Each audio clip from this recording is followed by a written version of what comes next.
আজকে বানাবো বিকেলে চায়ের সাথে খাওয়ার জন্য একদম সহজভাবে মুচমুচে আলুর সিঙ্গারা। আসসালামু আলাইকুম everyone, welcome back to my channel. সিঙ্গারাটা বানানোর জন্য প্রথমে আমি একটা ডো বানিয়ে নিব। তার জন্য 2 কাপ ময়দা, তার সাথে দিয়ে দিচ্ছি 2 টেবিল চামচ রেগুলার রান্না করা সয়াবিন তেল, সাথে দিয়ে দিচ্ছি হচ্ছে কালো জিরা, এখানে 1/4 টিস্পুনের মতো হবে, স্বাদ মতো লবণ দিয়ে দিচ্ছি। এখন সবগুলো উপকরণ খুব ভালোভাবে মিশিয়ে নেব।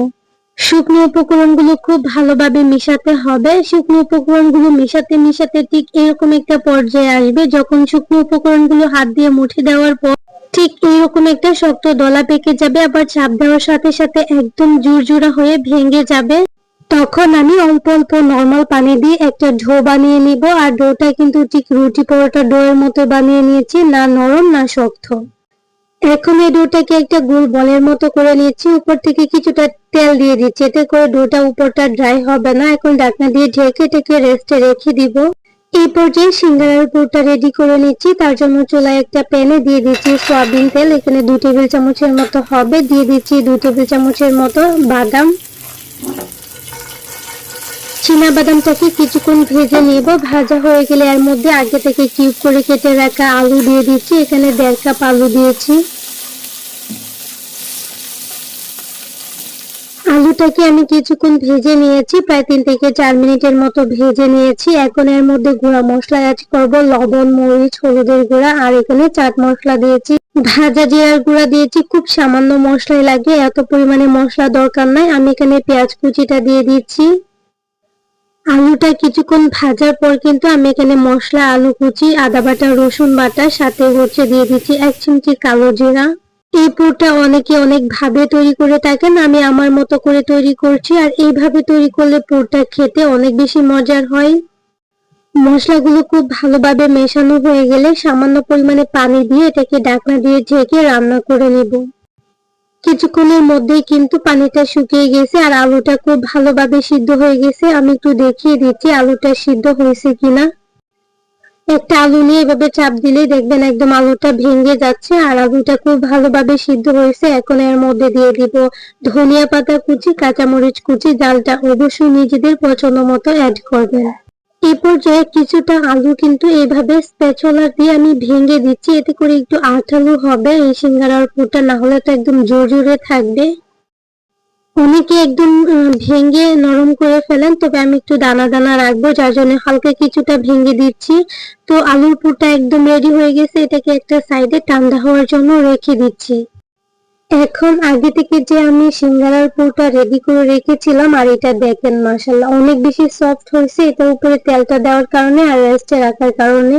এখন এটাকে আরো কিছুটা সময় আমি খুব ভালোভাবে মুটে নিয়েছি। তারপর একটা লম্বা রোলের মতো করে আমি হচ্ছে লেচি কেটে নিচ্ছি একটা নাইফ দিয়ে। আমি যেহেতু বড় সিঙ্গারা বানাবো, তার জন্য এই রুটি পরোটার যেরকম আমরা ডোটা নেই ঠিক এরকমই হবে, এত ছোট লেচি হবে না। ঠিক একটা লেচি নিয়ে এরকম বলের মতো করে আমি বোর্ডের মধ্যে নিয়ে রুটিটা বানিয়ে দেখাচ্ছি। এই সিঙ্গারাটা কিন্তু অনেক ভাবে বানানো যায়, তবে হোটেলে ঠিক যেভাবে বানাই আমি এই পদ্ধতিটাই দেখাচ্ছি। আমার কাছে এটা খুবই সহজ মনে হয়। আপনারা নিজেদের পছন্দ মতো করে নিতে পারেন। আমি ঠিক একটা লেচি নিয়ে ঠিক এরকম লম্বা করে হচ্ছে একটা রুটি বানিয়ে নিচ্ছি। রুটিটা আঁকা বাঁকা হলে কোনো সমস্যা নেই, তবে একটু লম্বা সাইজের রুটি হতে হবে। এখানে বলে রাখি, একটা রুটি দিয়ে 2টা সিঙ্গারা হবে। লম্বা রুটিটা ঠিক মাঝখানে আমি কেটে নিচ্ছি, তারপর হচ্ছে ঠিক এইভাবে সিঙ্গারার ভাঁজটা দিয়ে নিচ্ছি। এটা আসলে বলে বোঝানোর মতো কিছু নয়, আপনারা অবশ্যই দেখে বুঝে নেবেন।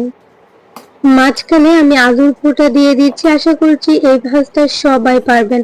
পরিমাণ মতো আলুর পুর দিয়ে দিবেন, যে যতটুকু খেতে পছন্দ করেন। আবার সাইডগুলোতে পানি লাগাতে ভুলবেন না, না হলে কিন্তু ভাজার সময় এই সাইডগুলো খুলে ভিতরের পুরটা বের হয়ে যাবে। দেখেন এদিকে কথা বলতে বলতে সবগুলো সিঙ্গারা বানিয়ে নিয়েছি। এখন এগুলো তেলের মধ্যে ভেজে নিব। ঠিক এই পর্যায়ে আপনারা চাইলে এই সিঙ্গারাগুলো ফ্রোজেন করে রেখে দিতে পারেন, প্রায় 6 মাস পর্যন্ত খেয়ে নিতে পারবেন। আমি পর্যাপ্ত তেল গরম করে নিয়েছি একটা কড়াই। সিঙ্গারা ভাজতে তেলের পরিমাণটা একটু বেশি করেই দিতে হয়। তেলটা খুব ভালোভাবে গরম হওয়ার পর এক একটা করে সিঙ্গারা দিয়ে চুলাটাকে লো মিডিয়ামে রেখে আমি এগুলোকে ভেজে নিচ্ছি। সিঙ্গারাগুলোকে খুব সুন্দর একটা গোল্ডেন ব্রাউন কালার করে ভেজে নিচ্ছি আর তেল ঝরিয়ে উঠিয়ে নিচ্ছি। বাকি যে সিঙ্গারাগুলো আছে সেম ভাবে ভেজে নিচ্ছি। আচ্ছা, সিঙ্গারাগুলো তো ভেজে নিয়েছি, সাথে একটা রিকোয়েস্টও করে নিয়েছি, যদি আমার রেসিপিগুলো আপনাদের একটু ভালো লেগে থাকে তাহলে প্লিজ চ্যানেলটাকে সাবস্ক্রাইব করে পাশে থাকা বেল আইকনটা অন করে দিবেন। আর হ্যাঁ, যারা অলরেডি এই কাজটা করেছেন তাদেরকে অসংখ্য ধন্যবাদ। সেই সাথে আমার আজকের রেসিপিটা যদি আপনারা ফেসবুক পেজ থেকে দেখে থাকেন তাহলে প্লিজ পেজটাকে ফলো করে দিতে ভুলবেন না। আর হ্যাঁ, বিকেলের নাস্তায় যারা যারা এরকম খাবার খেতে পছন্দ করেন তারা কিন্তু অবশ্যই কমেন্ট করে জানিয়ে যাবেন। সিঙ্গারাগুলো বানিয়ে নিয়েছি, এখন কতটা ক্রিস্পি হয়েছে আর এটার ভিতরের কি অবস্থা একটু দেখিয়ে দিচ্ছি। বিকেলের নাস্তার জন্য একদম সহজ আর সবার পছন্দের একটা রেসিপি শেয়ার করেছি, আশা করছি আপনাদের ভালো লেগেছে। তাহলে আজকের রেসিপি এই পর্যন্তই। সবাই অনেক অনেক বেশি ভালো থাকবেন, সুস্থ থাকবেন। আল্লাহ হাফেজ, আসসালামু আলাইকুম।